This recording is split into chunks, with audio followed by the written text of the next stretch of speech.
ഏറ്റവും ഏറെ പ്രിയമുള്ള മോഹിനികളെ, നമ്മുടെ വിഷയത്തിലേക്ക് കടക്കുന്നതിന് മുമ്പ് ഇന്ന് ഇശാ നമസ്കാരത്തിൽ സാധാരണ നമസ്കരിക്കുമ്പോൾ ചെയ്യാറുണ്ട്. ഈ ഏതെങ്കിലും ഒരു സൂറത്ത് ചിലപ്പോൾ ഓതിയാൽ നമ്മൾ റുക്കൂഇന് മുമ്പ് നേരെ ആ സൂറത്ത് കഴിഞ്ഞാൽ സുജൂദ് ചെയ്യുന്നൊരു പരിപാടിയുണ്ട്.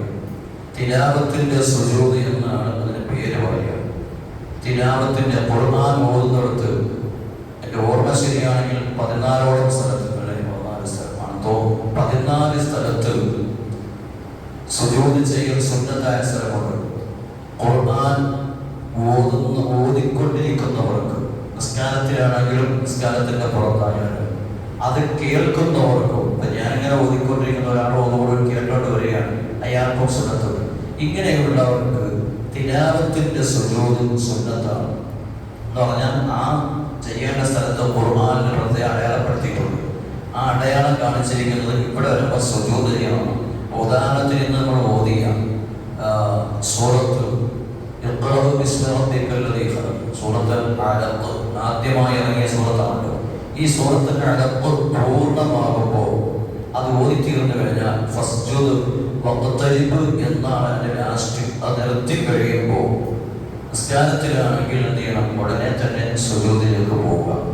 ഇനി അതോടുകൂടി ഖുർആൻ ഓതിക്കൊണ്ടിരിക്കുന്ന ആളാണെങ്കിൽ എന്ത് ചെയ്യണം? അയ്യാൾക്ക് സുജൂദാണ്, പ്രത്യേക സുന്നത്തുണ്ട്. അതിന് പ്രത്യേകം നിബന്ധനയുള്ളത് അവിടെ ഇരുന്നുകൊണ്ട് ഞാൻ തിലാവത്തിന്റെ സുജൂദ് ചെയ്യുന്നു എന്ന് നിയ്യത്ത് ചെയ്ത് ഇഹ്റാമിന്റെ തക്ബീർ കെട്ടി നേരെ സുജൂദിലേക്ക് പോവുക. സുജൂദിൽ അല്ലാഹുമ്മ ലക സജദ്തു വബിക ആമന്തു വലക അസ്ലംതു സജദ വജ്ഹില്ലദി ഖലഖഹു വസവ്വറഹു വശഖ സദ്റഹു വബസറഹു ബിഹൗലിഹി വഖുവതിഹി ഫതബാറകല്ലാഹു അഹ്സനുൽ ഖാലിഖീൻ എന്ന് സുജൂദിൽ ചൊല്ലൽ സുന്നത്താണ്. അത് ചൊല്ലിയാണ് എന്ത് ചെയ്യേണ്ടത്? ഇപ്പം നിസ്കാരത്തിലല്ലാത്ത ആളാണെങ്കിൽ എന്ത് ചെയ്യണം? വന്നിരുന്നിട്ട് അസ്സലാമു അലൈക്കും എന്ന് പറഞ്ഞ സലാം വീട്ടിൽ ചെയ്യുക. അതേസമയം നിസ്കാരത്തിലാണെങ്കിൽ ഇല്ല, അങ്ങനെ ഒന്നുമില്ല. നേരെ സുജൂദിലേക്ക് പോവുക, സുജൂദ് ചെയ്ത് നേരെ തിരിച്ച് എഴുന്നേറ്റ് വരിക. എഴുന്നേറ്റ് വന്നിട്ട് പിന്നെ ഒരു സൂറത്ത്, ചെറിയ സൂറത്ത് ഓതുന്നു. ആ സൂറത്ത് ഓതൊരു സുന്നത്താണ്. അതല്ലെങ്കിൽ ചില സൂറത്തുകളിൽ ആ സൂറത്തിന്റെ മധ്യത്തിലാണ് ഈ തിലാവത്തിന്റെ സുജൂദ് ഉണ്ടെങ്കിൽ വന്നിട്ട് അതിന്റെ ബാക്കി ഓതിയാൽ മതി. വേറെ സൂറത്ത് ഓതേണ്ട കാര്യമാണ്. മനസ്സിലായില്ലേ? ഇതാണ് ആ തിലാവത്തിന്റെ സുജൂദിന്റെ ശൈലി. ഇത് പഠിക്കുക, ചോദിച്ച് പഠിക്കുക, എന്നാലേ നമുക്ക് കൂടെ, അല്ലാതെ അന്നാളെ. അതുകൊണ്ട് പഠിക്കാൻ ശ്രമിക്കുക. അൽഹംദുലില്ലാ, ഇപ്പോൾ പ്രിയപ്പെട്ട സഹോദരൻ എന്നോട് വിശദീകരിക്കണമെന്ന് ആവശ്യപ്പെട്ടു. അൽഹംദുലില്ലാ, അല്ലാഹു സുബ്ഹാനഹു വ തആല അതിന്റെ പ്രതിഫലം ആ സഹോദരന് നൽകി അനുഗ്രഹിക്കുമാറാകട്ടെ. കേട്ട നമുക്കും അല്ലാഹു നൽകി അനുഗ്രഹിക്കുമാറാകട്ടെ. പ്രിയമുള്ള സഹോദരന്മാരെ, നമുക്ക് ആത്മീയമായും ഭൗതികമായും രക്ഷപ്പെടാനുള്ള ഏറ്റവും വലിയൊരു മാർഗമാണ് വിശുദ്ധമായ ഖുർആൻ പാരായണം ചെയ്യുക എന്നത്. നമ്മൾ പറഞ്ഞതിന്റെ വാക്യം, ഈ ഖുർആൻ പാരായണം ചെയ്യുക എന്നത് ദുനിയാവിലും ആഖിറത്തിലും നമുക്ക് രക്ഷപ്പെടാനുള്ള വലിയൊരു രക്ഷാ കവചമാണ്. ഒരു ദിവസം പോലും നമ്മുടെ ജീവിതത്തിൽ പരിശുദ്ധമായ ഖുർആൻ കണ്ടുകൊണ്ട് കാണാതെ പോകരുത്.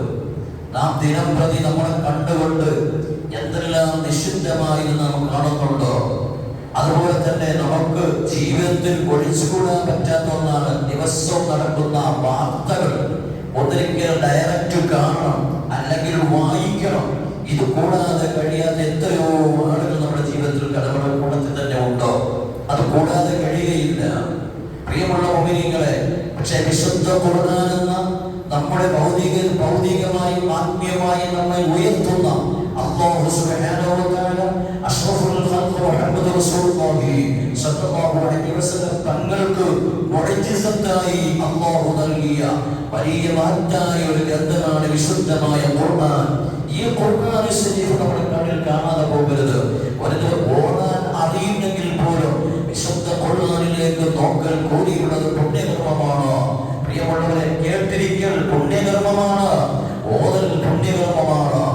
കാണാതെ ഓതിലും കണ്ടു ഓതലും പുണ്യകർമ്മമാണ്. കാണാതെ അറിയാമെങ്കിലും നോക്കി ഓതൽ പ്രത്യേകമായ പുണ്യമാണ്. ഇങ്ങനെ ഈ നിലക്ക് വിശുദ്ധമായ ഖുർആൻ ശരീഫിനെ അല്ലാഹു സംവിധാനിച്ചിരിക്കുന്നു. ഒന്നുമില്ലാതെ സ്പർശിക്കാൻ പോലും പാടില്ലാത്ത ഒരു الشريف أشرف الخلق طه محمد رسول الله صلى الله عليه وسلم തങ്ങൾ പറഞ്ഞ ഹദീസ് ഇമാം മുസ്ലിം റഹിമഹുല്ലാഹ് റിപ്പോർട്ട് ചെയ്യുന്നു യഖറഉൽ ഖുർആൻ നിങ്ങൾ ഖുർആൻ പാരായണം ചെയ്യണേ അല്ലാഹുവിന്റെ റസൂലിന്റെ നിർദ്ദേശമാണ് ലോകത്തുള്ള സർവ്വ മുഅ്മിനീങ്ങളോടായി വന്നതും വരാനിരിക്കുന്നതും നിലവിലുള്ളതുമായ സർവ്വ മുഅ്മിനീങ്ങളോടായി അല്ലാഹുവിന്റെ റസൂലിന്റെ കൽപ്പനയാണ് നിങ്ങൾ ഖുർആൻ പാരായണം ചെയ്യണേ ഫഇന്നഹു യഅതി യൗമൽ ഖിയാമ ഖിയാമത്ത് നാളിൽ നാം പാരായണം ചെയ്ത വിശുദ്ധമായ ഖുർആൻ അവിടെ വരും എന്നിട്ടോ ആ ഖുർആൻ ചെയ്യുന്നത് ശഫീഅൻ ലിഅസ്ഹാബിഹി ആരാണോ പാരായണം ചെയ്തത് അവന് വേണ്ടി ശുപാർശ ചെയ്യാൻ യജമാനായ റബ്ബിനോട് ശുപാർശ ചെയ്യാൻ വേണ്ടി ഖുർആൻ നാളെ മഹ്ശറിൽ വരുമെന്ന് അഷ്റഫുൽ വറാ മുഹമ്മദ് റസൂലുള്ളാഹി സ്വല്ലല്ലാഹു അലൈഹി വസല്ലം തങ്ങൾ പഠിപ്പിക്കുകയാണ്. ഇമാം മുസ്ലിം റഹിമഹുല്ലാഹ് റിപ്പോർട്ട് ചെയ്ത ഹദീസാണ്. പ്രിയമുള്ള മുഅ്മിനീങ്ങളെ, കണ്ടില്ല കേട്ടില്ല അറിഞ്ഞില്ല എന്ന് നടിച്ച് നടക്കണ്ട. നാളെ മഹ്ശറിയുടെ ഭയാനകത എന്ന് പറയുന്നത് ഒരാളെ കൊണ്ട് വർണ്ണിക്കാൻ കഴിയൂല. നാളെ ആരും ആരെയും തിരിച്ചറിയാത്തൊരു സമയമാണ്. ആരും ആരെയും അറിയില്ല. വാപ്പ മക്കളെ കണ്ടാലും ഉമ്മ മക്കളെ കണ്ടാലും മക്കളെ മാതാപിതാക്കളെ കണ്ടാലും ആരെ കണ്ടാലും പരിചയമില്ലാത്ത രൂപത്തിൽ ഞെട്ടപ്പെട്ടപ്പോഴുകയാണ് ഓരോരുത്തരും. നഫ്സി നഫ്സി, എന്റെ ശരീരമേ, എന്റെ ശരീരത്തിന്റെ അവനവന്റെ ശരീരത്തിന്റെ കാര്യങ്ങൾ മാത്രം ഓർത്തുകൊണ്ട് ഓടുന്ന സമയമാണ്. വിശുദ്ധ ഖുർആൻ വിശുദ്ധ വ്യക്തമായി പഠിപ്പിച്ചിട്ടുണ്ട്. ഓടുന്ന ദിവസമാണോ ആരെ കണ്ടാലും, മാതാവിനെ കണ്ടാലും പിതാവിനെ കണ്ടാലും ഏത് സുഹൃത്തിനെ കണ്ടാലും ഈ ലോകത്ത് വെച്ച് വല്ലാതെ പ്രേമിച്ചു നടന്നവരാണെങ്കിൽ പോലും നാളെ മഹ്ശറിൽ വരുമ്പോ ഓട്ടം കൊടുക്കാത്ത ഓട്ടമാ. കാരണം അവനവന്റെ രക്ഷയ്ക്ക് വേണ്ടി, തടിയുടെ രക്ഷയ്ക്ക് വേണ്ടിയുള്ള പ്രയാണമാണ്. പക്ഷേ വിശുദ്ധമായ ഖുർആൻ പാരായണം ചെയ്ത് ജീവിച്ചവനാണോ അവന് വേണ്ടി ശുപാർശ ചെയ്യാൻ നാം പാരായണം ചെയ്ത ഖുർആൻ നാളെ മഹ്ശറിൽ വരുമെന്ന് അഷ്റഫുൽ വറാ മുഹമ്മദ് റസൂലുള്ളാഹി സ്വല്ലല്ലാഹു അലൈഹി വസല്ലം പഠിപ്പിക്കുകയാണ്. നേരെ മറിച്ച് ഖുർആൻ പാരായണം ജീവിതത്തിൽ എന്തെന്നറിയാത്തവന്, ഖുർആൻ തന്നെ എന്തെന്നറിയാത്തവനെ കുറിച്ച് അല്ലാഹുവിന്റെ റസൂൽ പറയുന്നു, ഇന്നല്ലദീ ലൈസ ഫീ ജൗഫിഹി ശൈഉൻ മിനൽ ഖുർആൻ, ഖുർആൻ അല്പം പോലും ഒരുത്തന്റെ ഹൃദയത്തിൽ ഇല്ലെങ്കിൽ കൽബൈത്തുൽ ഖരീബ്, അവന്റെ ഹൃദയമണ്ടല്ലോ നശിച്ച ഹൃദയമാ, ചത്തതിന് തുല്യമാ, ഒരു ഉപകാരമില്ലാത്ത കൽബാണ് അവന്റെ കൽബെന്ന് അഷ്റഫുൽ ഖൽഖ് മുഹമ്മദ് റസൂലുള്ളാഹി സ്വല്ലല്ലാഹു അലൈഹി വസല്ലം തങ്ങൾ പഠിപ്പിച്ച ഹദീസ് ഇമാം തുർമുദി റഹിമഹുല്ലാഹ് റിപ്പോർട്ട് ചെയ്യുകയാണ്. എന്റെ പ്രിയമുള്ള മുഅ്മിനീങ്ങളെ, ഞാനിത് പറയുമ്പോ വിശുദ്ധ ഖുർആനിലെ ഏറ്റവും ഓരോ മുഅ്മിനായ മനുഷ്യനും പഠിക്കൽ, അറിഞ്ഞിരിക്കൽ നിർബന്ധമായ സൂറത്താണല്ലോ സൂറത്തുൽ ഫാത്തിഹ. സൂറത്തുൽ ഫാത്തിഹ ഓതാൻ അറിയുന്ന എത്ര പേരുണ്ട് എന്നോ അവരവർ തന്നെ വിലയിരുത്തേണ്ടതുണ്ടോ.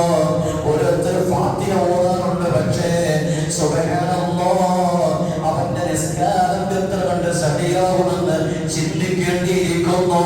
കാരണം ഫാത്തിഹയിലെ അക്ഷരസ്ഫുടതയില്ലായ്മ വലിയൊരു പാളിച്ചയാണ്. പ്രിയമുള്ളവരെ, അങ്ങനെയുള്ള ഫാത്തിഹ കൊണ്ട് അവന്റെ കൽബും ഖുർആനില്ലെന്ന് നമുക്ക് പറയാം.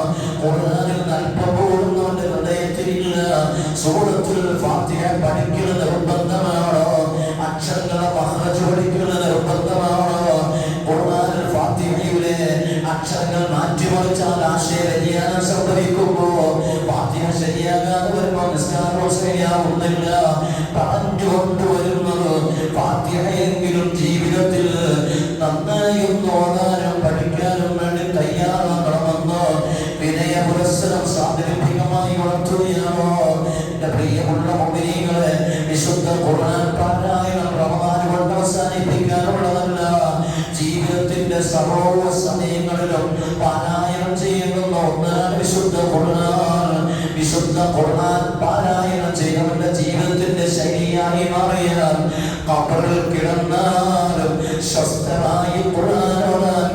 സഹോദരാ, വിശുദ്ധമായ ഖുർആൻ ശരീഫ് ഖബറിൽ കിടന്നും നമുക്ക് ഓതാനും നമ്മുടെ മോനിസായി നേരം പോകുന്ന ടൈം പാസ്സായി നമ്മോടൊപ്പം ഒറ്റയ്ക്ക് കിടക്കുന്ന ഏകാന്തവാസ ജീവിത കേന്ദ്രമായ ആ ഖബറിൽ നമുക്ക് ഖുർആൻ കൂടെയുണ്ട്. ബഹുമാനപ്പെട്ട ഇമാം സുയൂത്തി റഹിമഹുല്ലാഹ് തന്റെ പ്രഗൽഭമായ കിതാബാണ് മുസ്ലിം തയ്യിബ് എന്ന് പറയുന്ന കിതാബ്, അതിന്റെ ഉള്ളിൽ വിശുദ്ധ ഖുർആൻ പാരായണം ചെയ്ത് ജീവിച്ച് ഈ ലോകത്തോട് പോയ കുറെ ആളുകളെ കുറിച്ച് പറഞ്ഞത് കാണാം. ആ കൂട്ടത്തിൽ ഇമാം സുയൂത്തി രേഖപ്പെടുത്തുന്നത് കാണാം. ബഹുമാനപ്പെട്ട അബൂ നസ്ർ നൈസാബൂരി എന്ന് പറയുന്ന ഖബർ കുഴിക്കുന്ന ഒരു മഹാനുണ്ടായിരുന്നു. അദ്ദേഹത്തിനെ കുറിച്ച് ഇമാം സുയൂത്തി പറഞ്ഞത് സ്വാലിഹായ മനുഷ്യനാണ്, സൂക്ഷ്മജീവിയാണ്, വഹമുള്ള മഹാമനീഷയാണ്. അദ്ദേഹത്തിന്റെ ജോലി എന്നതോ അദ്ദേഹം ഖബർ കുഴിക്കുന്നയാളാണ്. പൂർവ്വകാലത്ത് ഖബർ കുഴിക്കുന്ന ഒരു സ്വാലിഹീങ്ങളായിരുന്നു. ഇന്നത്തെ കാലം പോലെ കണ്ടുപിടിക്കുന്നതല്ല, കണ്ടിട്ട് ഖബർ കുഴിക്കുന്നതോ പല സ്ഥലങ്ങളിലുമുണ്ട് സഹോദരന്മാരെ. ഖബർ കുഴിക്കുന്നത് കണ്ടുപിടിക്കുന്നവരാണ്. ഖബർ കുഴിക്കുന്നതിൽ പോലും തട്ടിപ്പും കെട്ടിപ്പും നടത്തുന്ന എത്രയോ കണ്ടുപിടിക്കുന്നവരുള്ള നാളുകൾ എനിക്കറിയാം. ഞാൻ ദൃസാക്ഷിയായിട്ടുണ്ടോ. മണ്ണ് വെട്ടിയിട്ട് ഖബറിന്റെ സൈഡിൽ കോലി നിർത്തിയിട്ട് പൊക്കി വെക്കും. ആളുകൾ നോക്കുമ്പോൾ ഖബറിന്റെ ആഴമുണ്ട്. സുബ്ഹാനല്ലാഹ്, മണ്ണ് വെട്ടിയിറക്കുമ്പോൾ ഈ ഖബറിന്റെ ആഴം എത്രയാണ് നമുക്കറിയാം. അതിന്റെ പേരിൽ ഖബർ ഇടിഞ്ഞിട്ടാണ് എത്രയോ സംഭവങ്ങളുണ്ടോ. അല്ലാഹു വെറുതെ കേടില്ല എന്ന് ഞാൻ സാന്ദർഭികമായി ഉണർത്തുകയാണ്. എന്നാൽ അബൂ നസ്ർ നൈസാബൂരി മഹാൻ ഖബർ കുഴിക്കുന്ന ജോലിക്കാരനാണ്. അദ്ദേഹം സൂക്ഷ്മമാണ്, സ്വാലിഹായ മനുഷ്യനാണ്. ഇമാം സുയൂത്തി പറയുകയാണ്, പ്രിയമുള്ള മുഅ്മിനീങ്ങളെ, ബഹുമാനപ്പെട്ട അബൂ നസ്ർ നൈസാബൂരി പറയുന്നു, ഹഫറത്തു ഖബറ, ഞാൻ ഒരാളെ മറമാറുന്നതിന് വേണ്ടി ഒരു സ്ഥലത്ത് ഖബർ കുഴിച്ചു. ഞാൻ അങ്ങ് കുഴിക്കുമ്പോ ആ ഖബറിന്റെ ഉള്ളിൽ വേറെ ഖബർ കാണാൻ സാധിച്ചു. അവിടെ ഖബറുണ്ടായിരുന്നു എന്ന് എനിക്കറിയില്ല. ഖബറില്ലാത്ത സ്ഥലമാണെന്ന് മനസ്സിലാക്കി ഞാൻ കുഴിച്ചതാണ്. നോക്കുമ്പോ സുബ്ഹാനല്ലാഹ്, അവിടെ ഒരു ഖബറുണ്ട്. ആ ഖബറിൽ അബൂ നസ്ർ നൈസാബൂരി പറയുകയാണ്, ഞാൻ ഖബറിലേക്ക് നോക്കുമ്പോ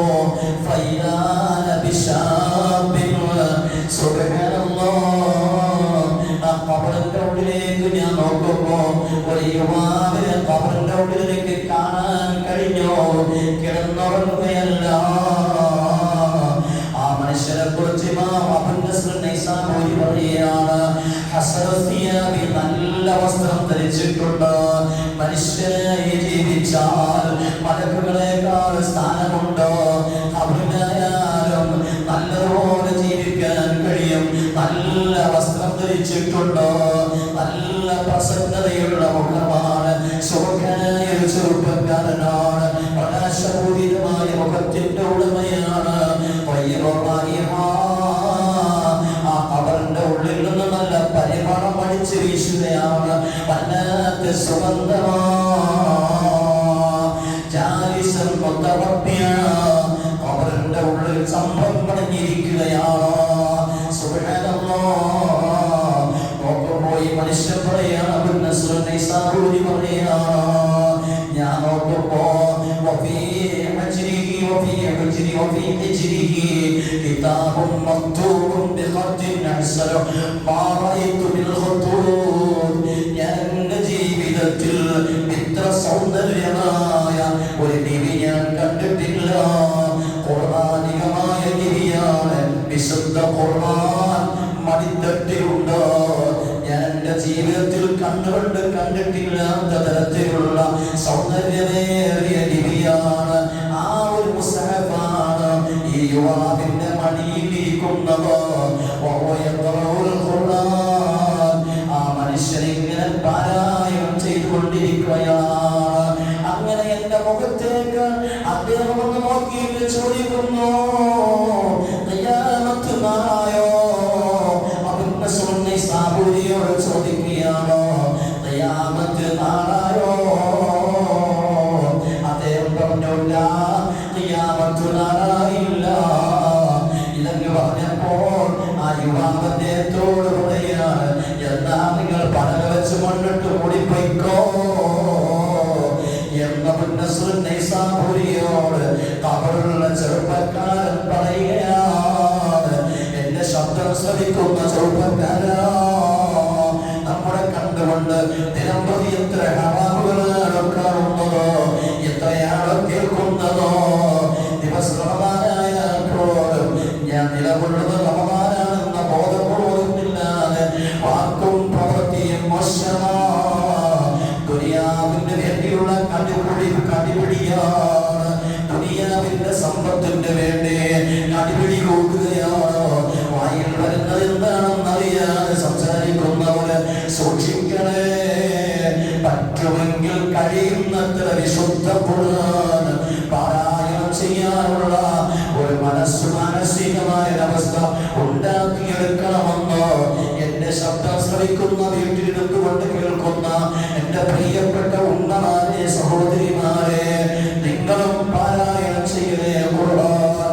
അപ്പോൾ സ്വസ്ഥമായി കിടക്കാതെ എന്റെ പ്രിയമുള്ള മുഅ്മിനീങ്ങളെ, അതുകൊണ്ട് ഒരു ദിവസം ഒരു ജുസു ഖുർആനെങ്കിലും ഓതാനുള്ള ഒരു മാനസികാവസ്ഥ ഉണ്ടാക്കിയെടുക്കണമെന്ന് എന്റെ സ്വന്തം ശരീരത്തോടും കേൾക്കുന്ന മുഅ്മിനീങ്ങളോടും വസിയത്ത് ചെയ്തുകൊണ്ട് തൽക്കാലം നിർത്തുന്നു. അവരുടെ റഹീമായ അല്ലാഹു വിശുദ്ധ ഖുർആൻ പാരായണം ചെയ്യാനുള്ള തൗഫീഖ് നമുക്ക് നൽകട്ടെ. അല്ലാഹു മരിക്കുന്നതുവരെ വിശുദ്ധ ഖുർആൻ പാരായണം ചെയ്ത് മരിക്കാൻ നമുക്ക് തൗഫീഖ് നൽകി അനുഗ്രഹിക്കുമാറാകട്ടെ. ഇൻഷാ അല്ലാഹ് വരുന്ന ദിവസങ്ങളിലെ ബദരീങ്ങളെ രണ്ടുമായി ബന്ധപ്പെട്ട് ഇൻഷാ അല്ലാഹ് ബദരീങ്ങളെ കുറിച്ച് നമുക്കൊന്ന് സംസാരിക്കാം, ഒന്ന് പരിചയപ്പെടണം. ബദരീങ്ങളെ പേരുകൾ എല്ലാ ദിവസവും ചെല്ലുന്നതോടുള്ള നേട്ടം, അവരെ നമ്മൾ മുറുകെ പിടിച്ചാലുള്ള ഗുണം ഇൻഷാ അല്ലാഹ് വരുന്ന ദിവസങ്ങളെ കുറിച്ച് സംസാരിക്കാം. പറയാൻ കേൾക്കാൻ അല്ലാഹു നമുക്ക് തൗഫീഖും സൗഭാഗ്യവും നൽകുന്നു.